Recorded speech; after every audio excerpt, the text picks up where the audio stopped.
Hello, and welcome to the FuturoCoin Masternode Home Dedicated Server Setup. Today, we will be showing you how to set up a Masternode on your home dedicated server. Please note that you can set up a Masternode via a virtual private server, but this tutorial will be specifically concentrating on how to set up a Masternode via home dedicated server.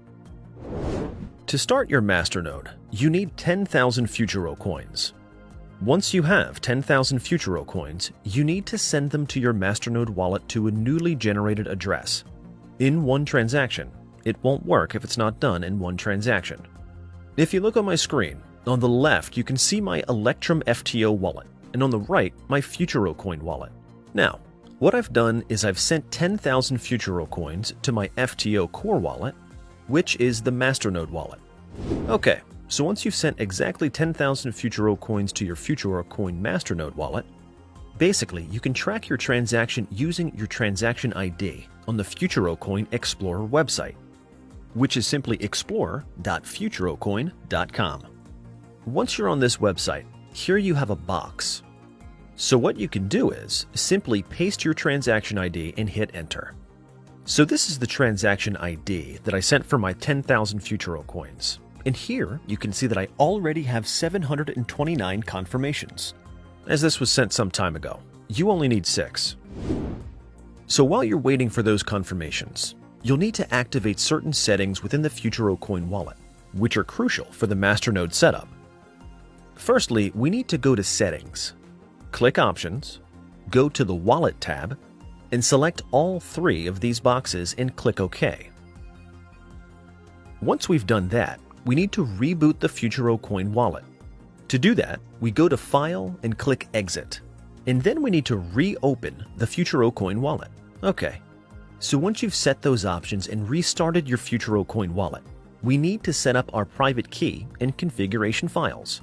To do this, we need to go to Tools, click Debug Console, and then type the following command: Masternode Gen Key. It should look like this. Keep in mind, it is case sensitive, so it should be in lowercase.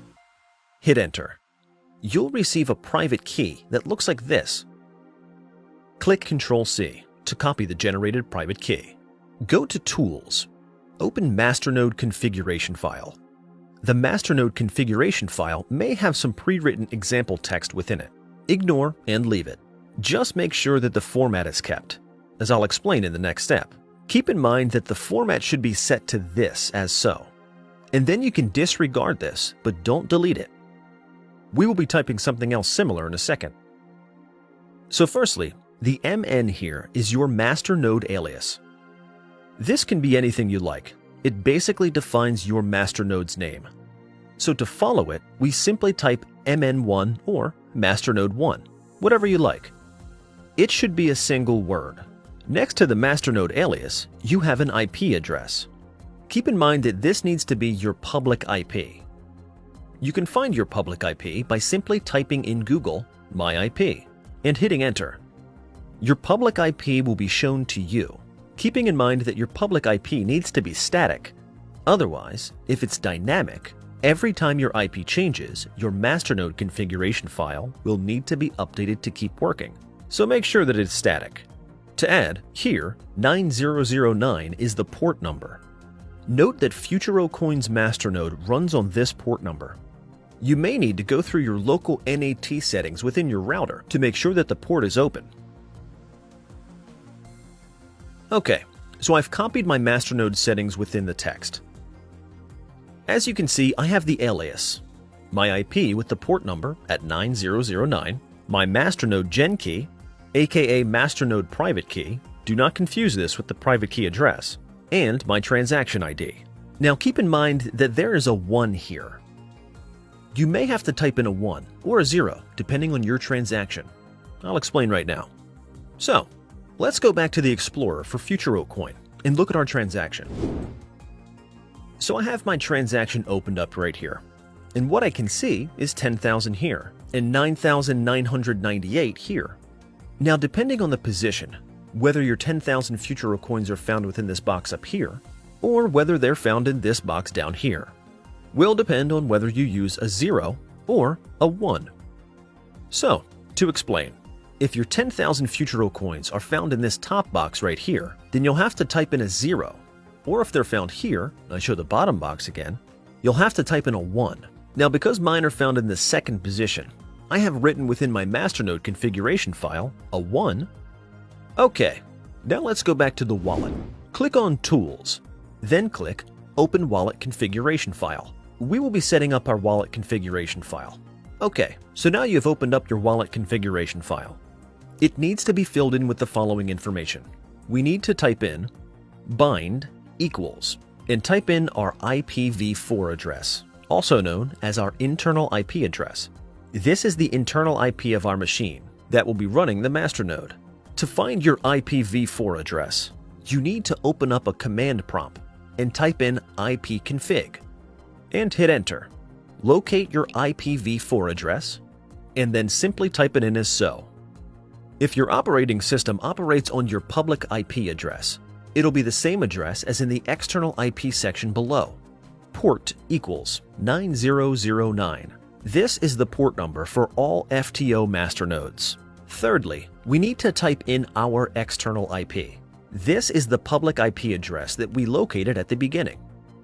After that, we need to type in listen equals 1, followed by daemon equals 1, and then followed by masternode equals 1. After that, the last line of text that need to be typed in is our masternode priv key. That is the masternode private key that we generated in debug console. Overall, the whole wallet configuration file should look like this. Click Save, Ctrl S. Okay, so the next step is we need to close our FuturoCoin core wallet, again by simply going to File, Exit, and reopening it.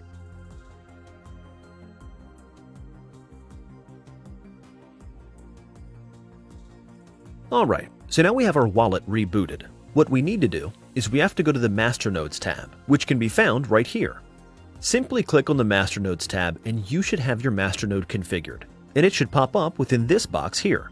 We have to wait for our wallet to synchronize. I can monitor synchronization by looking at the progress bar down below right here in green.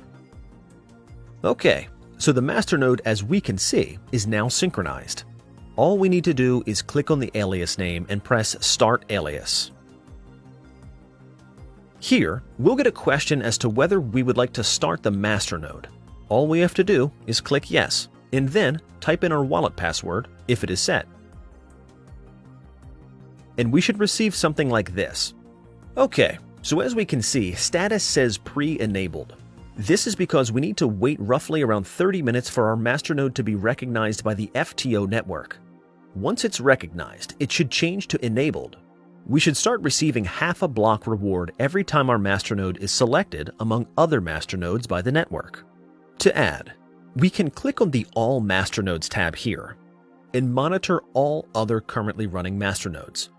As we can see, ours here is set to pre-enabled to emphasize that you can monitor all Masternodes, including your own Masternode. And that's basically it. You have successfully set up your Masternode. Please note that once you close your FuturoCoin core wallet, your Masternode will automatically stop. This was a tutorial for a home dedicated server. However, there is an option of setting up a Masternode to run on a virtual private server. Virtual private servers allow for uptime and can be automated to run for as long as you like. And that's basically it.